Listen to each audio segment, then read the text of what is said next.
नमस्कार, मैं हूं प्रवीण गौतम। दोस्तों, वीडियो में आपको दिखाएंगे कि हरियाणा चुनाव के नतीजों से एक दिन पहले सट्टा बाजार के आंकड़े क्या कहते हैं। तमाम एग्जिट पोल आपने देखे होंगे, तकरीबन सभी एग्जिट पोल ने कांग्रेस की सरकार बनने की भविष्यवाणी की है। लेकिन एक आध एग्जिट पोल कुछ संशय पैदा करता है कि आखिरकार क्या मामला अटक जाएगा। उदाहरण के तौर पर दैनिक भास्कर का एग्जिट पोल आप देख सकते हैं, 44 से 54 सीट दैनिक भास्कर ने दिखाई है। लेकिन अगर जो मिनिमम का आंकड़ा दिखाया है कि 44 का जो आंकड़ा है, अगर ये आंकड़ा आता है तो फिर बहुमत का आंकड़ा कांग्रेस पूरा नहीं कर पाएगी और फिर सहयोग की आवश्यकता पड़ेगी, क्योंकि 46 विधायक चाहिए हरियाणा में सरकार बनाने के लिए। तो क्या ऐसा हो सकता है? अगर मैक्सिमम सीटों की बात करें तो रिपब्लिक मैट्रिक्स का जो एग्जिट पोल है उसने 55 से 62 सीट दिखाई है, मतलब अधिकतम 62 सीट कांग्रेस की दिखाई गई हैं। तो इस तरह तमाम एग्जिट पोल आपने देखे होंगे, कोई 50 से 58 दिखाता है, 50 से 60 के बीच बहुत सारे एग्जिट पोल के आंकड़े सामने आए हैं। तो क्या मामला अटक सकता है? क्या कोई उलटफेर हो सकता है? हरियाणा के सीएम नायब सिंह सैनी का भी बयान सामने आया कि कांग्रेस वाले देखते रह जाएंगे, जनता बीजेपी को वोट दे चुकी है, कांग्रेस वाले 8 अक्टूबर को ईवीएम को गालियां देने का काम करेंगे। इस तरह का कटाक्ष किया नायब सिंह सैनी ने। तो तमाम एग्जिट पोल के बीच दिलचस्पी इस बात की है कि क्या कोई चमत्कार हो सकता है, क्या बीजेपी वापसी कर सकती है।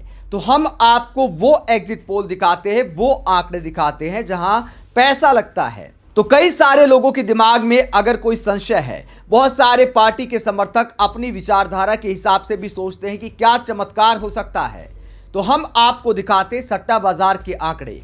वैसे तो सट्टा बाजार के आंकड़े भी इतिहास में कई बार गलत साबित हो चुके हैं और भविष्य में भी सही साबित होने की कोई गारंटी नहीं है, लेकिन सबसे ज्यादा भरोसेमंद इसलिए माना जाता है क्योंकि वहां पर पैसा लगता है। हम ये भी साफ कर दें कि हम किसी भी तरह की सट्टेबाजी को प्रमोट नहीं करते, ना ही किसी को इस तरह का जोखिम लेना चाहिए।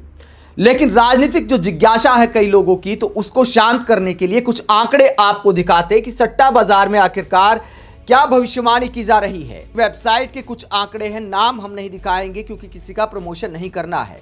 उसका स्क्रीनशॉट हमने आपके सामने रखा है कि आखिरकार किस तरह के आंकड़े दिखाए जा रहे हैं। ये हमने अपना ग्राफिक्स बनाया ऊपर वाला, ये इतना हिस्सा जो है वो उस वेबसाइट का ही स्क्रीनशॉट है। तो इसमें आखिरकार क्या आंकड़े दिखाए गए हैं। बीजेपी को कुल सीट दिखाई गई है 23 से 24 और कांग्रेस की सीट दिखाई है 58 से 60, यानी सट्टा बाजार के मुताबिक प्रचंड बहुमत से यहां पर भी कांग्रेस की सरकार बनने जा रही है।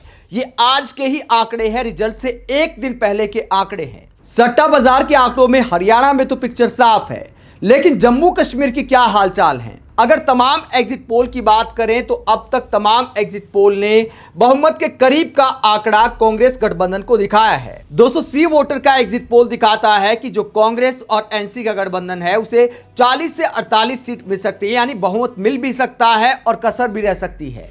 यानी यहां पर एक 8 सीट का गैप दिखाया गया है। रिपब्लिक मैट्रिक्स का जो एग्जिट पोल है वो 28 से 30 कांग्रेस गठबंधन को दिखा रहा है। बीजेपी को भी 28 से 30 दिखाई दे रही हैं। पीडीपी को 5 से 7 और अन्य को 8 से 16, यानी हंग असेंबली के आसार दिखाए जा रहे हैं। पीपल्स पल्स का जो एग्जिट पोल है वो 46 से 50 कांग्रेस एनसी के गठबंधन को दिखा रहा है। बीजेपी को 23 से 27, यानी इसमें दिखाया गया है कि स्पष्ट बहुमत मिल सकता है कांग्रेस और एनसी को।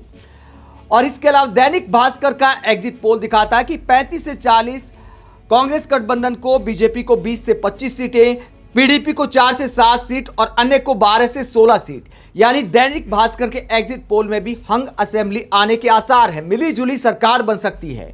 तो ऐसे में सट्टा बाजार के आंकड़े क्या कहते हैं? जम्मू कश्मीर को लेकर सट्टा बाजार की भविष्यवाणी आखिरकार क्या है? ये जम्मू कश्मीर का आप सट्टा बाजार का हाल देख सकते हैं। इसमें दिखाया गया है कि बीजेपी को 26 से 28 सीट, यानी बहुमत से काफी दूर रह जाएगी बीजेपी। और इंडिया गठबंधन की सीट दिखाई गई है जम्मू कश्मीर में 45 से 47, यानी बिल्कुल एज पर दिखाया गया है बहुमत के। अगर 45 सीट आती हैं तो एक सीट और चाहिए। ऐसे में कोई निर्दलीय उम्मीदवार भी जीतता है तो उसका समर्थन मिलाकर सरकार बना सकती है कांग्रेस और एनसी, लेकिन कोई प्रचंड बहुमत नहीं दिखाया गया है, बिल्कुल एज पर दिखाया गया है। यानी अगले 5 साल अगर कांग्रेस वहां सरकार भी बनाती है तो उसके बाद बाकी राज्यों जैसा खतरा जरूर हो सकता है कि विधायक तोड़कर जो सरकारें गिराने का जो खेल किया जाता है उसका खतरा बरकरार जरूर रह सकता है। तो जम्मू कश्मीर में बहुमत के बिल्कुल किनारे पर दिखा रहा है सट्टा बाजार कांग्रेस एनसी के गठबंधन को, और हरियाणा में आराम से बहुमत वाली सरकार बनने जा रही है सट्टा बाजार के मुताबिक कांग्रेस की। आप इन आंकड़ों को लेकर क्या सोचते हैं? क्या कल कोई चमत्कार हो सकता है या फिर ऐसे ही आंकड़े रिजल्ट में भी आने के आसार हैं? कमेंट बॉक्स में अपनी राय जरूर दें। अगर आप हमारी पत्रकारिता को पसंद करते हैं तो थैंक्स के ऑप्शन का भी इस्तेमाल कर सकते हैं। इसके अलावा वीडियो को लाइक करें, चैनल को सब्सक्राइब करें। नमस्कार।